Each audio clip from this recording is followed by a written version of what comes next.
Oké, daar gaat hy. Sondagmiddag, warm hier in die Laagveld.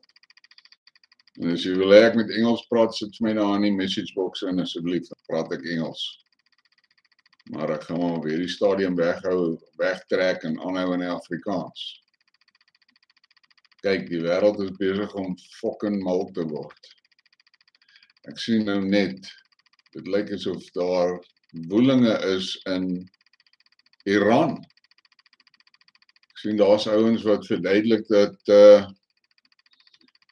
daai revolusie mense te klomp stede al onder beheer en dat die regime is in panic mode.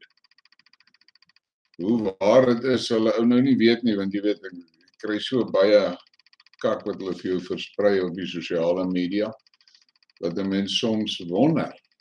Maar ek is nou net bekommerd.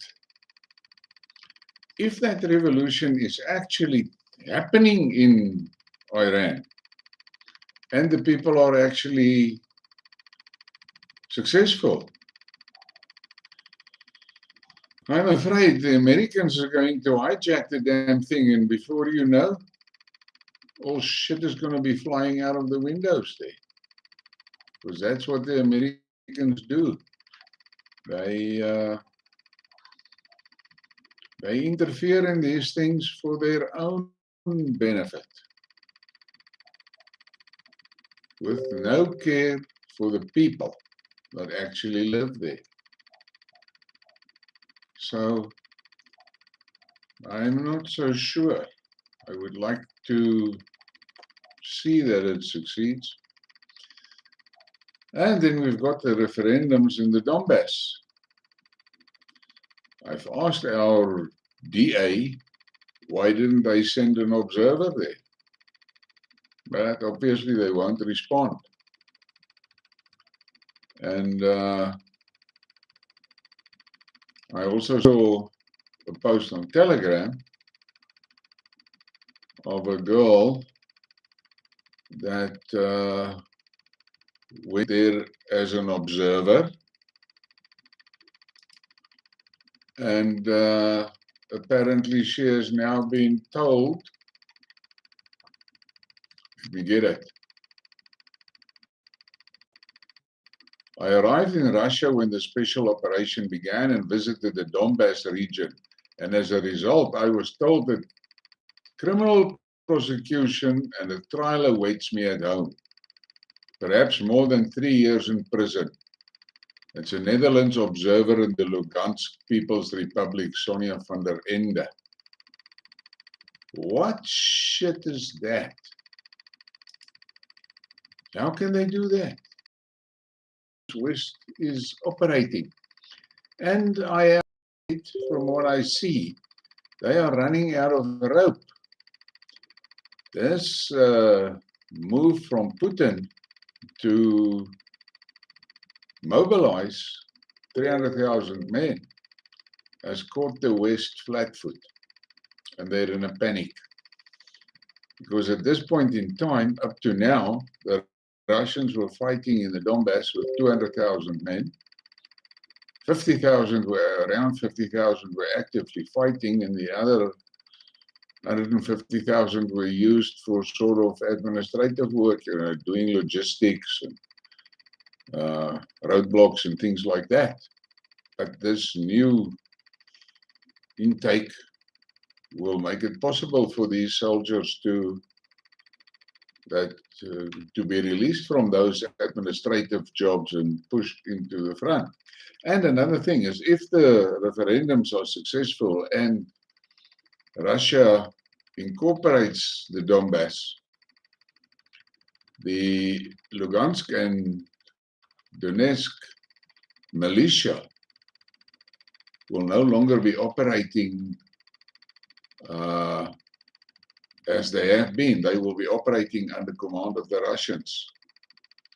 And the thing that is most important to keep in mind, the fighting up to now in the Donbass was done under that label of a special military operation.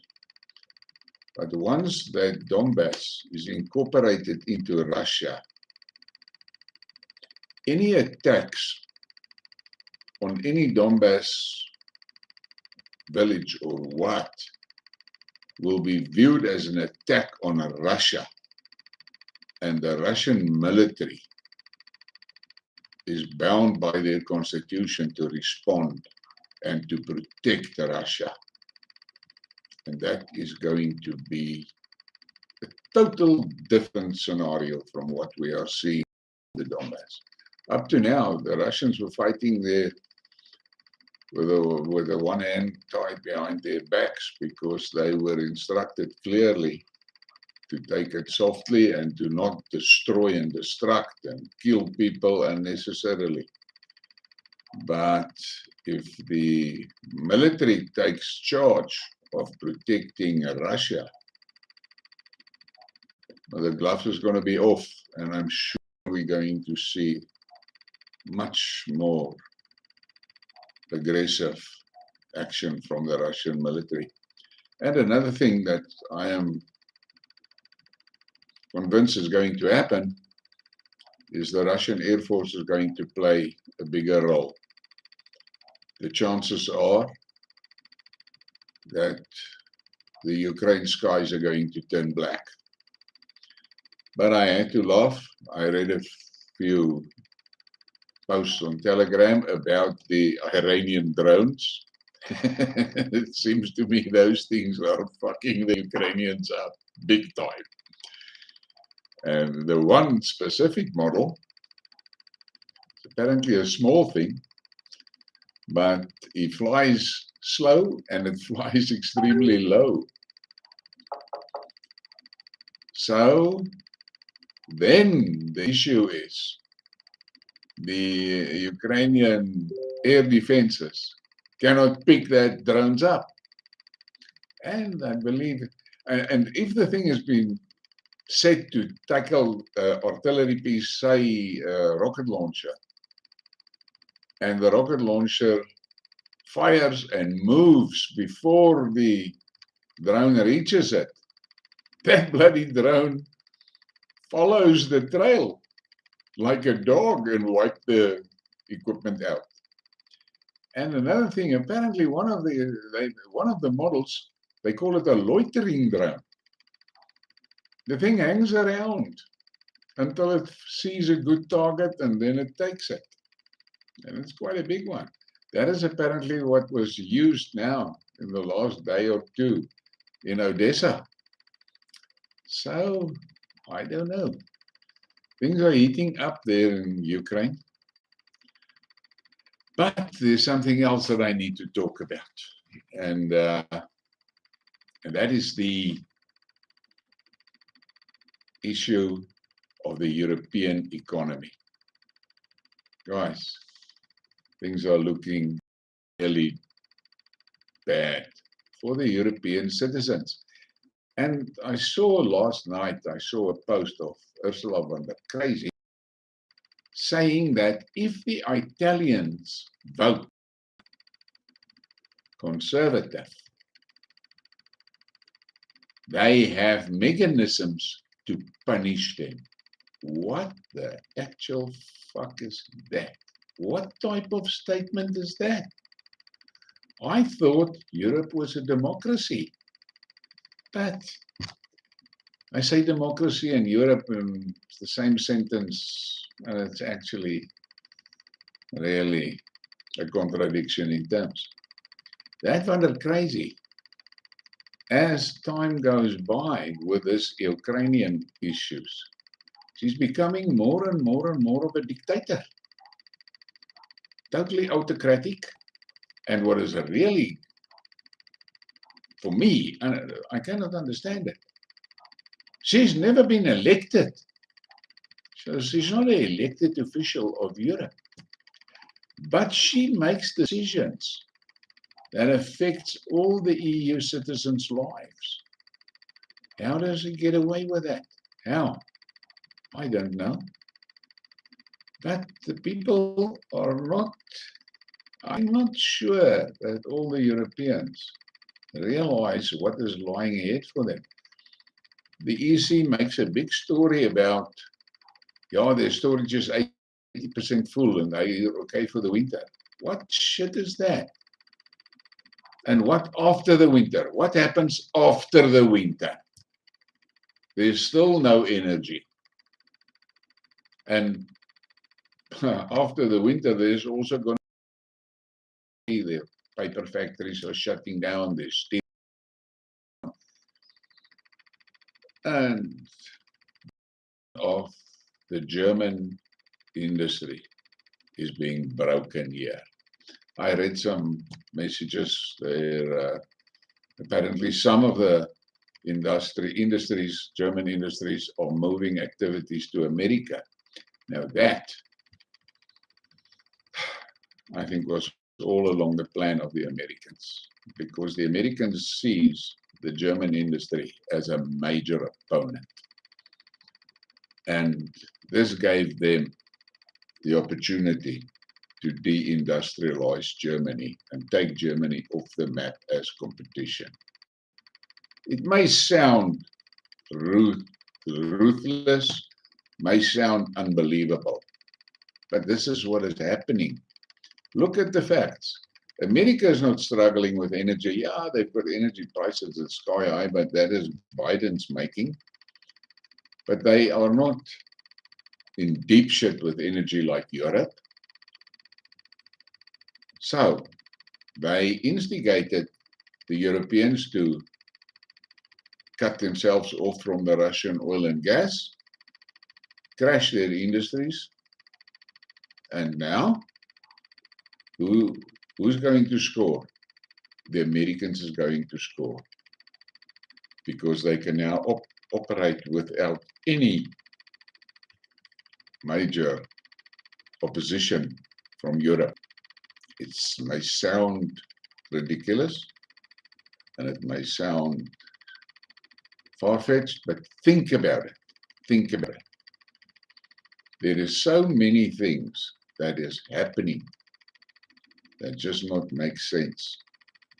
I see now, just now saw on Twitter that apparently that Senator Paul said that there's going to be an inquiry now into Fauci. My question about that is, okay, but what about the millions of people that has taken the shots and are now poisoned? What about them? And when is Gates and Schwab going to be hauled in front of a commission? And in the end, what is going to happen to them? Because I don't know. People's lives were destroyed. That cannot be denied. But who's going to pay for that? Who is going to take the rap for that? I'm sure the population is going to call for retribution. But that's the thing. So as we sit here on this Sunday afternoon, late afternoon, it was a really hot day here in the Lowveld. We are faced with some interesting things. It is the, we have the referendums in the Donbass. We have this thing that is happening in Iran. I don't know how that is going to work out. And I have read a few articles that there is movement in Syria. So I don't know. And then there's that other question about those prisoners of war exchange that was done. There's a hell of a lot of Russians that are very upset about it. But as Ronald Nixon said, there must have been some deals done in the background that we will never know about. And yeah, so it's the Donbass, it's Iran, Syria, and it's a European economy. Just think about it for a moment. It is 2022. And what is happening in Europe? People are scrambling for firewood. What the fuck is that? Firewood is an issue in 2022. I did a Skidmark I think it was in April, in which I said that Europe is heading for the Stone Age. Now it seems to me Europe is heading for the Ice Age. And I don't know. I see that there is some rivers and things in China that is drying up, reservoirs that is drying up. Apparently in Kazakhstan also. So, and then somebody mentioned that it was actually quite a dry summer, and the previous winter there wasn't as much snow as usually. So they are hoping for good snowfall for this winter season, so that the rivers and dams and reservoirs and things can be replenished. But heavy snowfalls is something that the Europeans are definitely not hoping for. But there's a lot of the big rivers in Europe that's also fairly dry. So what can we say? In any case, if there's any questions, hit me, because I cannot sit here and ramble and talk with myself and talk to myself the whole afternoon. The fact is, we are living in interesting times. I don't know where it's going to go. I saw a message now on Twitter where the guy said, when last did white people ransack a fuel station tuck shop? And I said to him, well, the problem is there's rumors that white people don't show up on CCTV cameras. And then somebody commented and said, yes, like vampires that don't show up in a mirror. And it's exactly that. I thought to myself, the world, I don't know where it's going. I cannot understand that the American public, the American people, is allowing that cabal sitting in the shithouse in Washington to really fuck their lives up. Something, somewhere, somebody must hit the brakes. I listened to a debate yesterday in which a woman mentioned that they saw some documents at the UN where it was already in, I think they said 1998, decided that America must be flooded with 100 million immigrants. And if that immigrants are in America, they take control of America and amalgamate America, Mexico, and Canada. And the United States of America is done. Guys, this is serious shit. The decent people will have to make a plan. They will have to understand we will have to fight for survival. And I don't know if the youngsters can take it. We old guys, we will give it a go, but we're old. Fact is, the youngsters will have to take this. And I don't know if they have what it takes. Because taking a fight to the opposition is a hell of a lot more complicated than to hit somebody with a meme.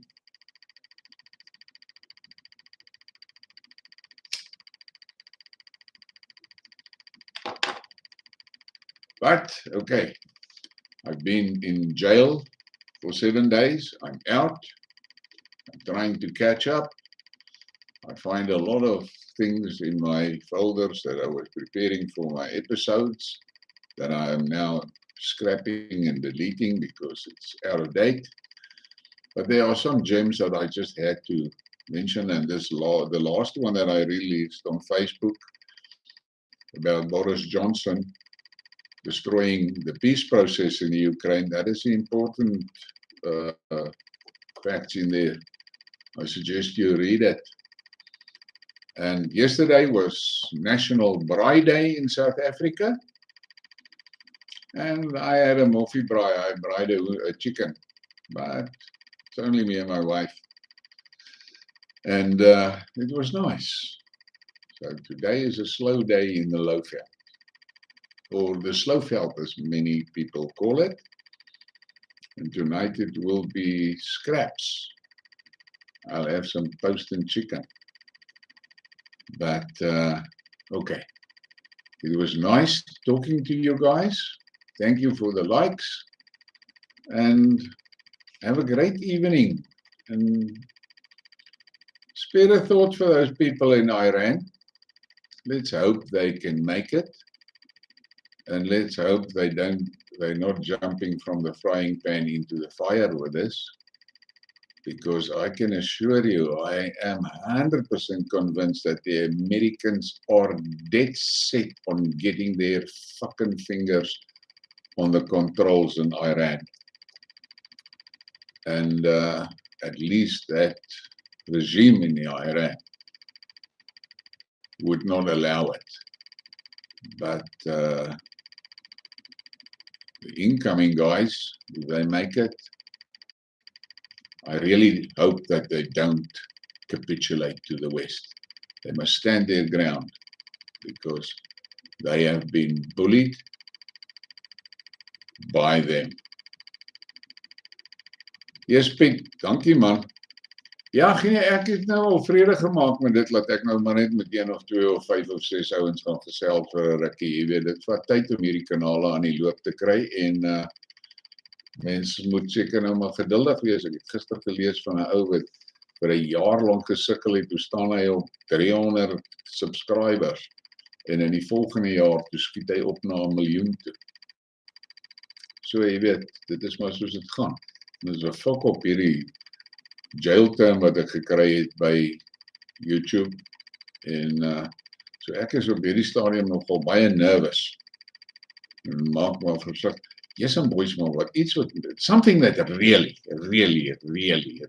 bothers me a lot is all the posts and articles and news things that I see about the pestilence.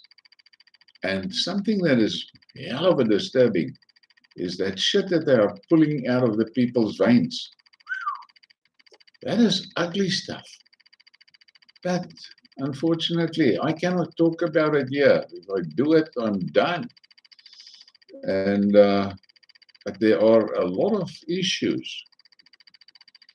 And let me take a look in my little folder if there's something that I have missed. Oh yeah, this is something that I should mention. The solar plant in Orania. Yes, it's a great thing for Orania to put up that solar plant there, and it will serve them well. But the reality is, there's no industries in Orania. You can't run a country on fans and solars. You cannot. You need something to supply the base load that can do the heavy hauling. That's what you really need. And what else is there?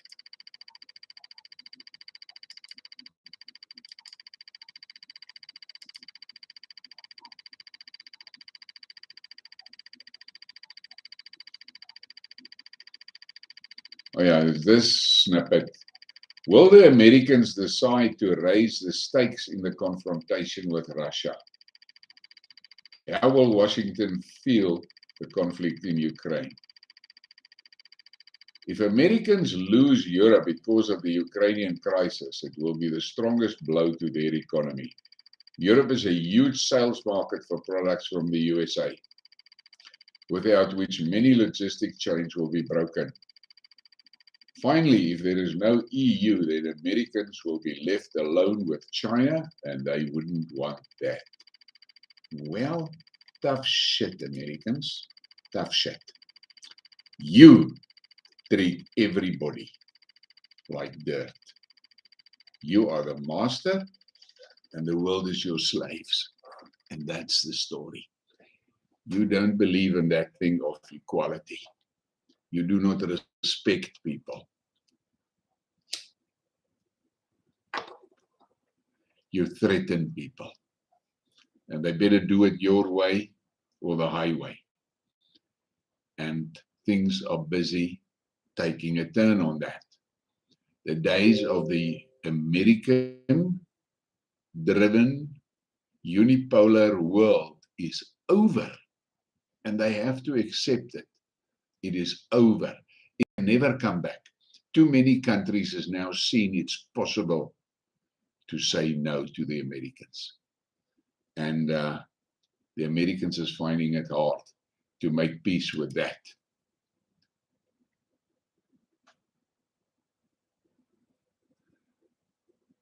Ja, Adi, man, jy kan hierdie kyk na die tyd, onthou, jy kan terugklik op die timeline daar, terwyl jy kyk en jy van die begin af sien, hoor.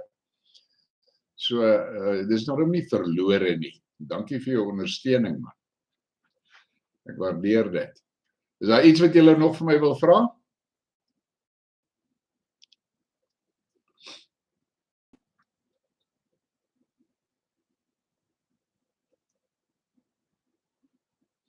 Ek dink ons gaan interessante week in.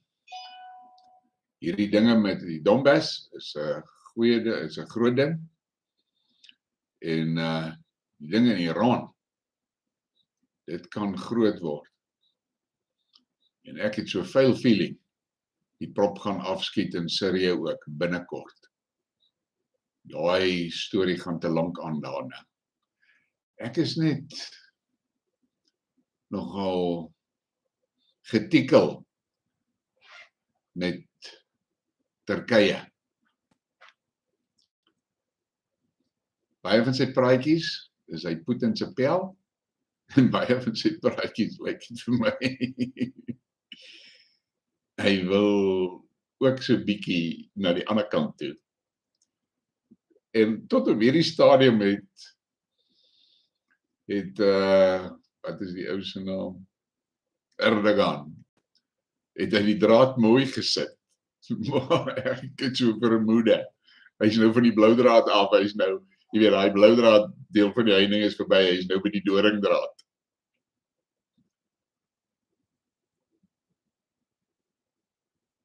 Ja, Piet, nee, ek sien daar is ouens wat oor dit praat, maar die volk weet, ek is maar versigtig nou hier. Hulle het my gelooi al 2 keer oor daai storie. Ek bly maar by die pestilensie en dit. En ek wys maar die goed vir julle in my recordings. Jy kan sien waarna kyk ek en so, maar ek sê dit nou maar nie self nie. Jy weet, hierdie laaste ding wat my oor gepiets het, was iets wat ek 2 weke terug, dit was oor 'n skidmark van 2 weke terug. So, hulle grou diep bliksems as hulle jou wil kou hoor. Ek weet nie. Maar om terug te kom by Erdogan, hy het nou so op die draad gesit, maar dit was nou daai, jy weet, dit was nou een van daai tuindrade wat met bloudraad gespan was. Ek dink die kralant vind hom nou op doringdraad. En hy moet nou pas op, hy gaan sy knaters gehaak kry hoor. Hy sal een of ander tyd 'n move moet maak. Maar dit sal vir die Amerikaners 'n gatslag wees. As Erdogan besluit, okay, druk julle F-16's in julle gatte, ek gaan by Rusland koop. Kyk, my seun het my gevra oor Turkye. Dis ek van die groot ding strategies is Turkye se posisie. Hulle sit daar en hulle sit op die poort tussen die weste en die Asiese lande. En as Turkye en die weste kak optel, het die weste 'n moorse probleem. En net so ten slotte, dink oor hierdie shit. Ek sien daar's 100,000 immigrante in Turkye wat nou hulle self bymekaar gemaak het in 'n karavaan en hulle gaan Griekeland binneval.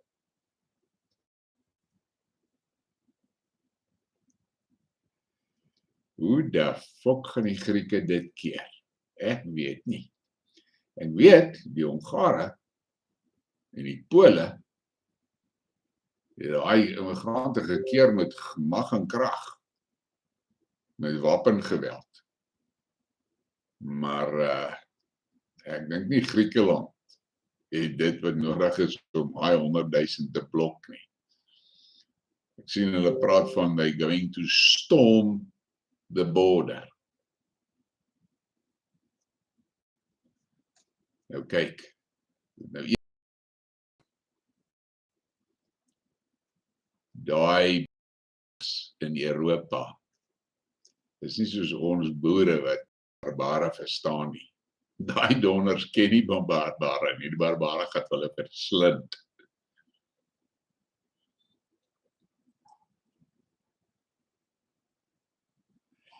Jy's reg, Addy, en dit is waarvoor die ouens nou so in trane basies is, en hulle moer en geskok gewees het toe Putin gedoen het wat hy gedoen het met die oproep en daai mobilisasie en met daai referendums. Ek lees dat die Russiese Duma is blykbaar reg. Die stemmery is tot die 27ste en hulle verwag die uitslae sal bekend wees op die 28ste of die 29ste, maar die Duma het blykbaar klaar al die goed reg gedokumenteer. Dat sodra die uitslag het, sal hulle 'n noodvergadering hou. Al blykbaar is die ouens op standby gesit vir middernag die 29ste September.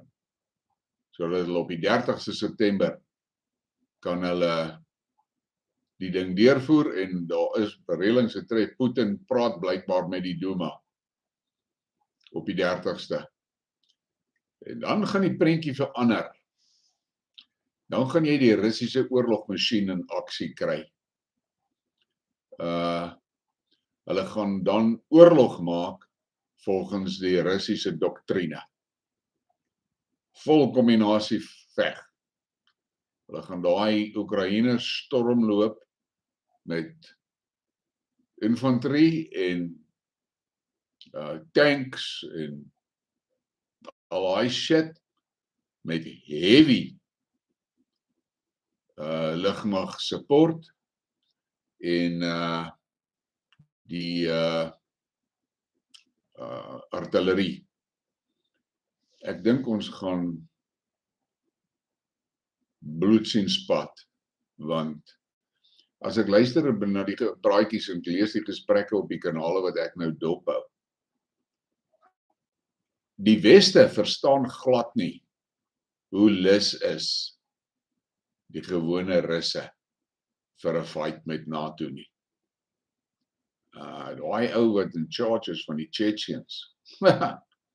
Hy sê man, ons gaan klaarmaak met hierdie Oekraïne, dan Kiev vat en dan gaan ons Pole toe. En as die Pole en as die Weste nie hulle bekke hou nie, as hulle kak uit hulle ooit vir ons in Berlyn. Ja, kyk. Maak nie saak.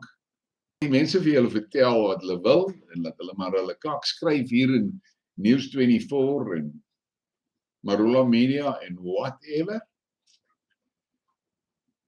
NATO het nie die magte op die grond om die Russiese weermag te keer as hulle kom in 'n konvensionele oorlog nie. En as 'n helse klomp ouens wat nou hierdie leenstoel soldate wat die hele sosiale media vol lê, wat dink NATO gaan met Rusland kan doen wat hulle doen met Sirië en wat hulle gedoen het in Libië en daai plekke. Hulle gaan hulle gat sien. Hulle dink hulle gaan regkom soos wat hulle reggekom het in Servië. Die kak het daai mense uitbombardeer. Hulle gaan hulle gat sien, hulle gaan vasloop teen die Russiese lugafweer en die Russiese lugmag. En die goed wat ek lees en wat ek sien, die Weste het toegelaat dat Zelensky hulle ontwapen. Die Pentagon sit met sy hande in die hare, hulle is uit ammunisie uit op hulle howitzers. Nou sê die ouens wat die ammunisie moet maak, hulle kan begin vervaardig by einde Oktober en hulle kan 120.000 rondes maak per jaar. My fok, die Russe skiet 60.000 rondes af in 'n dag. So het gaan hulle 'n jaar vat om 2 dae se voorraad te maak. Hulle is in hulle moeren, ons weet dit. Maar nou ja, ek sit nou lekker en kekkel hierso. Dis 35 minute en ek dink julle wil seker gaan braai en al daai lekker dingetjies. Ek sê weer vir julle dankie vir die kuier, en dankie vir die gesels en dankie vir die likes. Lekker aand vir julle, waarever julle kan wees. Wat se klank hoor jy in die agtergrond, Andrei? Kom ek sit net my aircon af en sê vir my of dit beter is.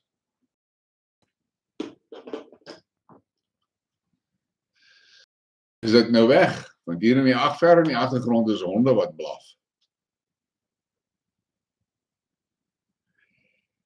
Nee, ek dink nie die Chinese sit op die draad nie. Die Chinese sit beslis nie op die draad nie. Ek het gister gesien, hulle minister van buitelandse sake het blykbaar gesê vir iemand daar by die VVO, hulle beter nou hulle kak uitgesort kry en na die tafel toe kom met Rusland. Want dit kan nie so aanhou nie. En dan sien ek die Chinese het blykbaar vir hulle weermag gesê, hulle moet hulle self regmaak vir 'n geveg. Hulle moet hulle self regmaak vir 'n geveg. Ek twyfel of, ek dink as 'n mens sê, China sit op die draad, dan maak jy 'n fout. Die Chinese speel die ding baie mooi.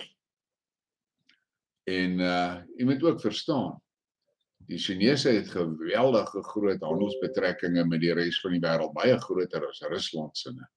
So die Chinese is nie lus vir daai nonsens. Jy kyk nou die kak wat die Weste aanvang in Turkye.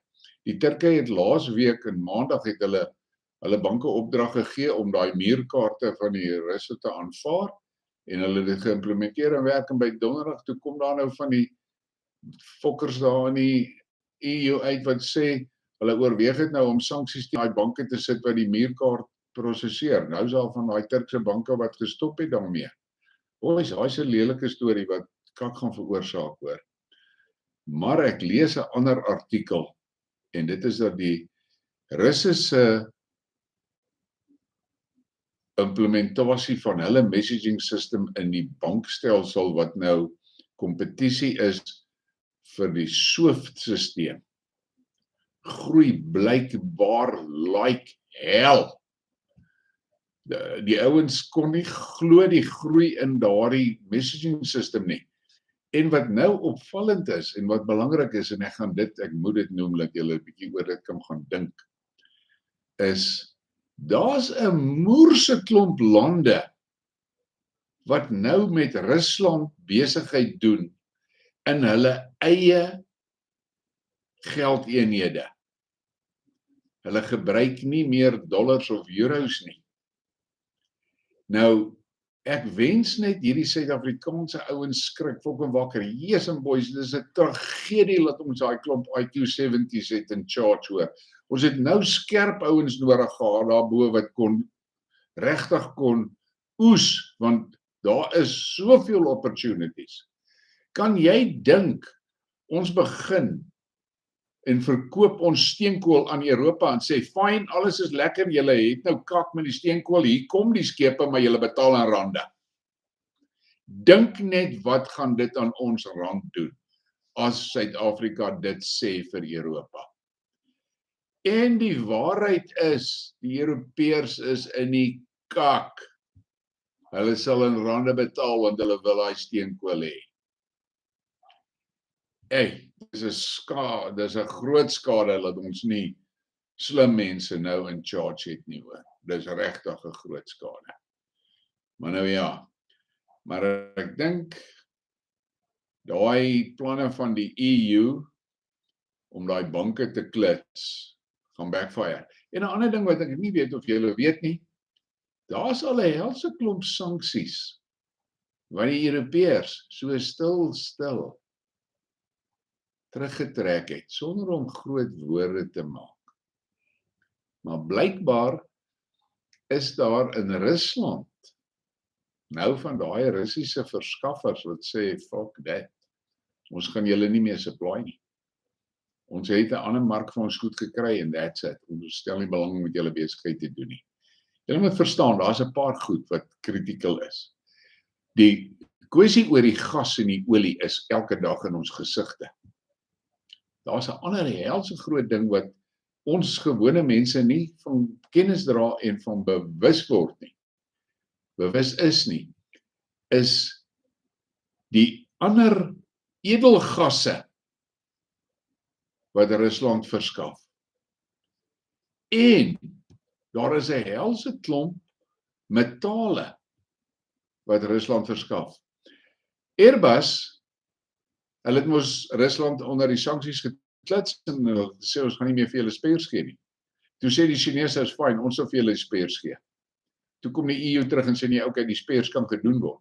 Toe lees ek 'n artikel waar die ouens sê, ja. Airbus supply nou die Russe met spares, maar nie vir geld nie. Hulle soek die titanium in ruil, dis ruiltransaksies. Spares vir titanium.